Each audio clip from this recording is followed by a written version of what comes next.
Assalomu alaykum. Men ismim Mansur. Men oyiga o'rtacha 300 million оборот qilaman va oxirgi 9 oyda biza 2 milliarddan ko'p оборот qildik.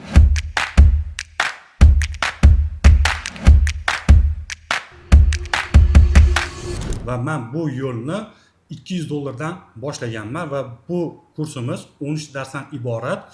Ushbu kursda siz $200 mani 300 million оборотga qanaqa chiqqanligim haqida va bu yo'llarni qanday bosib o'tish mumkinligi haqida Nova AI platformasi orqali o'rganib olasiz.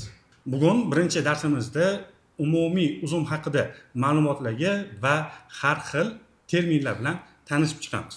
Misol uchun FBO nima, FBS nima, DBS nima, ROI nima, оборачиваемость nima, unit economica nima, mana shu narsalar haqida umumiy tushunchani olamiz. Uzum bizga qanaqa imkoniyatlar beryapti-yu, qaysi imkoniyatlardan biza to'g'ri foydalanishimiz kerak.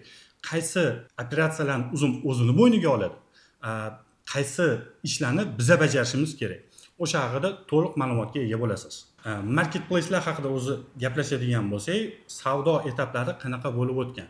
Misol uchun hammamiz eslasak kerak, 2010-yillarda biz bozorga borib turib, karton ustida shimlarni, ko'ylaklarni primerka qilib ko'rar edik. 2015-yillarda eng birinchi targoviy plashatkalar, misol uchun Mega Planet ochilishi boshladi va bozor strukturasi o'zgarishni boshladi. Keyin Instagramning rivojlanishi orqali insonlar sekin-sekin onlayn savdoga qiziqishni boshladi. Endi u yerda ozgina o'zini qulaylik, noqulaylik taraflari bor. Ya'ni buyurtma qilasiz, razmeri to'g'ri kelmasa, dostavkaga pul berishingiz kerak va hokazo shunaqa muammolar kelib chiqishni boshladi. Undan keyin bizga uzum platformasi kelgandan keyin onlayn savdo butkul o'zgarib ketishni boshladi. Uzum market o'zini bo'yniga oladigan xizmatlar bu bizning mahsulotni reklama qilib beradi, bizdan qabul qilib oladi, mijozga yetkazib beradi. Har xil ko'rinishlarda to'lovlarni qabul qiladi. Birinchisi naqd, nasiya, plastik karta orqali va hokazo. Hozirgi paytda uzum marketda nasiya orqali xarid qilayotgan xaridorlarni foizdagi ko'rinishi 55% ni tashkil qiladi. Va bu bizlar uchun juda ham katta natija, ya'ni imkoniyat. Biz o'zimiz Instagramda yoki boshqa joylarda onlayn do'konimizni ochmasdan turib, faqat uzum marketda o'zi savdo qilib, mana shu operatsion ishlardan voz kechishimiz mumkin. Buni hammasini uzum market bizga o'zi qilib beradi. Ya'ni olayotgan komissiyasi va yo'l kira xizmatlarining evaziga mana shu aytilgan hamma etaplarni uzum market o'zi bajaradi. Endi uzum marketda ishlashni hozir 3 xil yo'li bor. Birinchisi FBO, ya'ni Fulfillment by Operator. Ya'ni biz tovarlarimizni uzum market olib borib beramiz. U yerda tushgan buyurtmalarni uzum market mijozlarga yetkazib beradi. Ikkinchisi FBS, Fulfillment by Seller. Ya'ni biz o'z mahsulotlarimizni uzum market omboriga olib bormaymiz.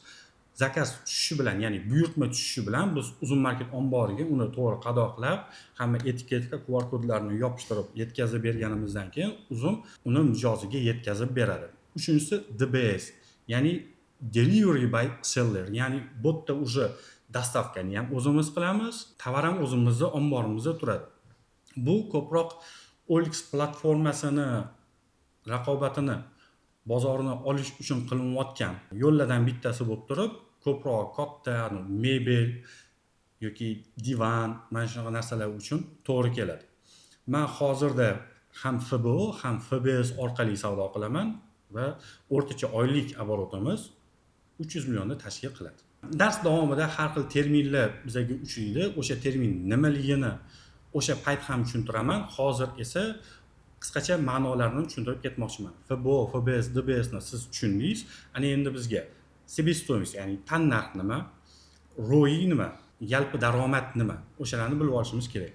ROI bu returning of investment, ya'ni biz tikkan pulimizga nisbatan qancha foyda olishimizni foizda yoki sonlarda ko'rsatadigan ko'rsatkich va bu narsani men har doim Xitoydan tovar zakaz qilayotganimda hisob-kitobini qilib chiqaman.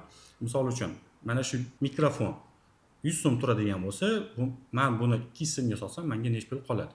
Yo'qda uzumning logistikasi, komissiyasi va boshqa xarajatlar hisobga olinadi va undan qolgan n summa ROI hisoblanadi. Misol uchun 100 so'mga olib keldim, 200 so'mga sotdim. 130 so'm qoldi. Ya'ni o'sha qolgan 30 so'm returning of investment bo'lib hisoblanadi. Undan tashqari tannarx hisoblayotganda biz bu kursda asosan mahalliy bozor bilan ishlashni o'rganganimiz uchun unaqa qiyin bo'lmaydi, chunki tannarxni biz primoy поставщикlardan, ya'ni bizga mahsulot sotuvchi va yetkazib beruvchilardan so'rab olib bilib olishimiz mumkin. Undan tashqari unit ekonomika degan jadval bilan shug'ullanamiz va u bo'yicha uyga vazifalar bo'ladi. Unit ekonomika bizga bitta tovardan biz necha pul so'm ishlab topishimizni ko'rib chiqamiz. Hozirda O'zbekistonda Uzum Marketdan tashqari Yandex Market, Wildberries, Ozon, Alif degan marketplacelar ham jadal rivojlanib ishlab kelmoqda, lekin Uzum Marketda eng afzal tarafi bir kunda yetkazib berish kuchli taklifi bilan bozorga kirib keldi. O'shaning uchun Uzum Market hozirda ushbu platformalarga nisbatan ancha katta savdo qiladi, lekin biz Uzum Market o'rganganimizdan keyin u platformalarni ham o'rganib savdoyimizni oshirishimiz mumkin. Uzum Market, ya'ni vashshe hamma marketplacelarni ustunli taraflari, ular bizga bizning mahsulotimizni bepulga reklama qilib beradi. Ya'ni biz ko'chadan yoki internetlardan mijozlar qidirmaymiz. Uzum Marketga har kuni kirib chiqadigan xaridorlarni evaziga o'z savdolarimizni oshiramiz. Bu yerda bizga targeting, SMM shunga o'xshagan bilimlar kerak bo'lmaydi. Uzumni boshlash uchun shaxsiy biznesni boshlash uchun eng zo'r biznes menimcha shu Uzum Marketda savdo qilib ko'rish bo'lsa kerak. Chunki bu yerda siz o'sha moliyani o'rganasiz, unit ekonomikani o'rganasiz, оборачиваемостьni o'rganasiz. Оборачиваемость bu tovarni yoki pulni aylanish tezligi. Misol uchun siz 100 ta mahsulot oldingizda, uni bir oyda sotib tugatdingiz. Ya'ni siz 100 millionlik 100 ta tovar olgan bo'lsangiz, sizda 100 millionlik aylanish tezligi u 1 oy. Va hokazo. Mana shu narsalarni o'rganish uchun marketplace platformalari eng zo'r qulay plashatka hisoblanadi. Uyga vazifa Uzum instruksiyasi, ya'ni manualni o'qib chiqish bo'ladi. Uyga vazifani siz mana shu video tagidagi silka orqali ko'rishingiz mumkin. Keyingi darsda bo'lsa sizlar bilan biz nisha, ya'ni bizga foyda keltiradigan yo'nalish tanlashni o'rganamiz. Keyingi darsda ko'rishguncha